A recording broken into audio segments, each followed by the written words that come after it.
रक्षाबंधन भाई बहन के पवित्र रिश्ते को मजबूत करने वाला एक ऐसा त्योहार है जिसमें भाई अपनी बहन की सुरक्षा का वचन देता है। महानगर की प्रतिष्ठित सामाजिक संस्था मेघाशय द्वारा आज बांद्रा पश्चिम स्थित अल्मेडा पार्क में रक्षाबंधन का भव्य कार्यक्रम आयोजित किया गया। कार्यक्रम में शामिल सैकड़ों बहनों ने भाइयों की कलाई पर राखी बांधी। इस अवसर पर बोलते हुए संस्था की राष्ट्रीय अध्यक्ष सीमा सिंह ने कहा कि बंगाल में जिस तरह से महिला चिकित्सक के साथ हैवानियत की गई, उससे पूरा देश शर्मसार हो गया है।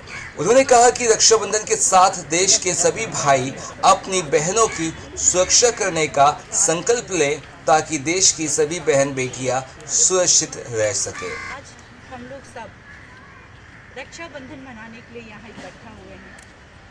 ये वो फेस्टिवल है भाई और बहनों का, जिसका पूरे साल हम लोग सब बहनें इंतज़ार करते हैं। बट बहुत दुख के साथ, बहुत दुर्भाग्य के साथ, और आज बहुत खुशी अंदर से नहीं हो रहा है ये फेस्टिवल आने पे, क्योंकि आज देश की बहनों, माँ और बेटियाँ सुरक्षित नहीं।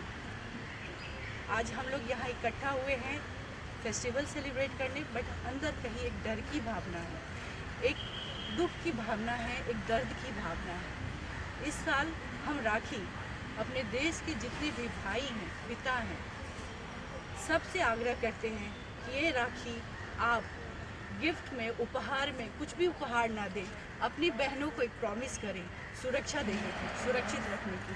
और आज वो समय आया है, हमारी सारी बेटियां हैं, मैं अपने मेघाश्रय फाउंडेशन, हमारी जितनी बच्चियां हैं, मैं उन सब के लिए ये बोलना चाहती हूँ कि समय है कि बच्चियों को सिर्फ परी की कथाएं नहीं सुनाएं, प्रेत कथाएं भी सुनाई जाए। घोड़े पे आते राजकुमार के ख्वाब ही नहीं, बल्कि मासूम तितलियों के परों को कतर देने वाले राक्षसों से भी रूबरू कराएं। आज वो समय है, हमें अपनी बेटियों को परी बनना है। आपको ये वो ख्वाब नहीं दिखाना है, उन्हें वास्तविकता से परिचय कराना है। अपनी बेटियों को वो शक्तिशाली बनाना है, उन्हें सुरक्षित करने के लिए ये लड़ाई हमें खुद को लड़ना है। हम किससे जस्टिस मांग रहे हैं? कौन हमें जस्टिस दिलाएगा? जब भी ऐसी घटनाएं घटती है तो 1 महीना, 2 महीना, 3 महीना हम लोग सब आते हैं कि हमें जस्टिस मिलेगा, एक उम्मीद रखते हैं। बट इसके लिए जिम्मेवार कौन है? मैं किसी को भी किसी के ऊपर ब्लेम नहीं करना चाहती हूँ, किसी के ऊपर ये नहीं बोलना चाहती हूँ, बट मैं अपनी बेटियों को, अपनी बहनों को और खुद को इतना स्ट्रॉन्ग बनाना चाहती हूँ कि ये घटना ना घटे। और हम सब मिलकर हमें ये लड़ाई लड़नी होगी, क्योंकि जस्टिस तो मिलने से रहा, और जस्टिस मांगे भी तो किससे मांगे? ये कलयुग है। कलयुग की हर नारी को खुद ही आगे आना होगा। अब हर नारी को शस्त्र उठाना होगा। कलयुग के रावण को खुद ही सबक सिखाना होगा। कोई कृष्ण नहीं आएगा तुम्हारी आबरू बचाने, तुमको खुद ही दुर्गा काली बनना होगा। और इसी संकल्प के साथ हम देश की सारी बहनों, बेटियों और माँओं को मैं बोलती हूँ कि हम सबको खुद स्ट्रांग बनना है और इस लड़ाई में आना है। और हम सब जब 140 करोड़ जनता सब अपनी अपनी जिम्मेवारी उठाएंगे तो वो दिन दूर नहीं है कि जब हमें ये दुखद, ये दर्दनाक घटना और ये सुनना पड़े कि आज फिर से एक बेटी की इज्जत चली गई। तो हम सब मिलकर आपसे प्रार्थना करते हैं कि आओ हम सब मिलकर अपनी लड़ाई खुद लड़ेंगे, खुद अपने को स्ट्रांग बनाएंगे, सो दैट कोई भी हमारा फ़ायदा ना उठाए। चलो इसी बात के साथ हैप्पी रक्षाबंधन, क्योंकि उम्मीद नहीं छोड़नी चाहिए, उम्मीद हमें नहीं छोड़ना है। आशा की इस किरण के साथ रक्षाबंधन का त्यौहार मनाते हैं।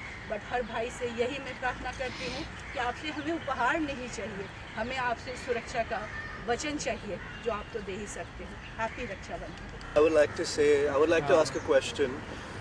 Why do we celebrate Rakhi? It is a festival that symbolizes protection by the brothers to their sisters. But what if the brothers, the fathers, the sons in this country are the ones doing the harm? And don't get me wrong, I'm not trying to say that this is an issue related to men. It is not.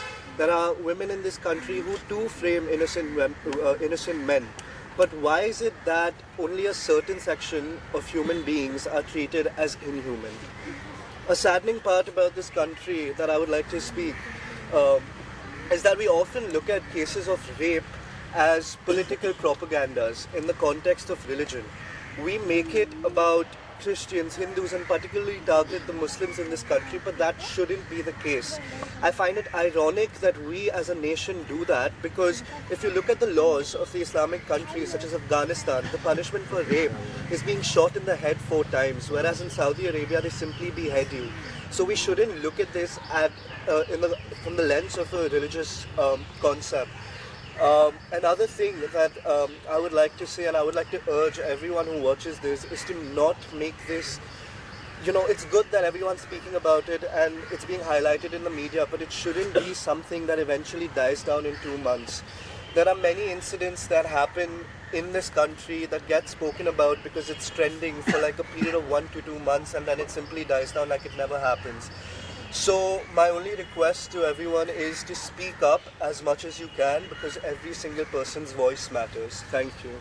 Thank you so much. हमारे इज्जत पे हमारी सुरक्षा का है, तो देश में मैं अपने लॉ से, अपने जज से, जो भी गवर्नमेंट है उनसे हम लोग बहुत स्ट्रांगली इसकी आग्रह करते हैं कि हमारे देश में भी कड़ी से कड़ी कानून बने, ताकि ये कोई सोच भी ना कर सके इस हैवानियत का।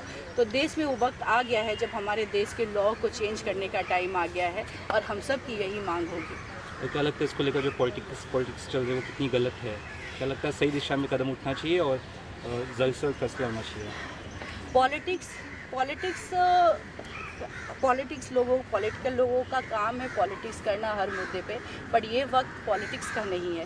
ये वक्त है सबको एकजुट होकर ये समस्या से, इस प्रॉब्लम से निकलने का, क्योंकि किसी एक को, जैसा मैंने बोला कि किसी एक को जिम्मेदार नहीं। यहाँ पे जब हम बोलते हैं ना, लोग माँ को बोलते हैं कि अपने बेटे को समझाओ, बेटे को वो उस तरीके से उनको संस्कार दो कि वो ऐसा काम ना करे, बट कौन माता चाहेगी कि उसका बेटा इस तरह का दुष्कर्म करे? जब तक आप हर कोई इस चीज़ को अपने ऊपर जिम्मेवारी नहीं लेते हैं, अपने आप को एक जिम्मेवार नहीं बनाते, तब तक माता या कोई कानून या कोई पॉलिटिशियन कोई भी नहीं कर सकता है। इसमें हर एक इंडिविजुअल की जिम्मेवारी बनती है अपनी मानसिकता को बदलने की। और क्या लगता है बचपन से ही अब वक्त आ चुका है इन सब चीज़ों के ऊपर बहुत ज़्यादा जोर देने का, गुड टच, बैड टच, ये सब चीज़ों को बताने का? क्या लगता है मैम? बिल्कुल, ये तो होना ही चाहिए, और हर बेटी हर बहन को बैड टच और स्कूल से सिखाया जाता है, स्कूल में बताया, बट बात ये नहीं है कि उनके पास मौका क्या है खुद को बचाने का, उनको किधर ये सुरक्षा होती है कि वो खुद को बचा सके। कोई भी नहीं चाहता है कि उनके साथ ऐसी घटना घटे। तो इस तरह की जो है स्कूल में सबसे बड़ी ज़रूरत है, तो कड़ी कानून आए, और जिस जगह पे भी लड़कियां काम कर रही हैं उस संस्था को चाहिए कि ये सुरक्षा प्रदान करे। अगर हॉस्पिटल में है तो ये हॉस्पिटल की जिम्मेवारी बनती है कि उनकी अगर नाइट ड्यूटी पे अगर कोई डॉक्टर है तो उनके साथ कोई ना कोई एम्प्लॉय लेडीज़ वहाँ होनी चाहिए, कैमरा, CCTV कैमरा होना चाहिए, उस वक्त ड्यूटी पे कौन है, ये सारी बहुत सारी डिटेल्स है जिसपे काफ़ी चर्चाएँ हो सकती है और जिसपे बहुत सारे काम करने की ज़रूरत है। तो मुझे लगता है कि जिस संस्था पे लड़कियाँ काम कर रही हैं, औरतें काम कर रही हैं, वहाँ पे उस संस्था को वो सुरक्षा रखना चाहिए ताकि ये घटना, इस तरह की घटना ना घटे।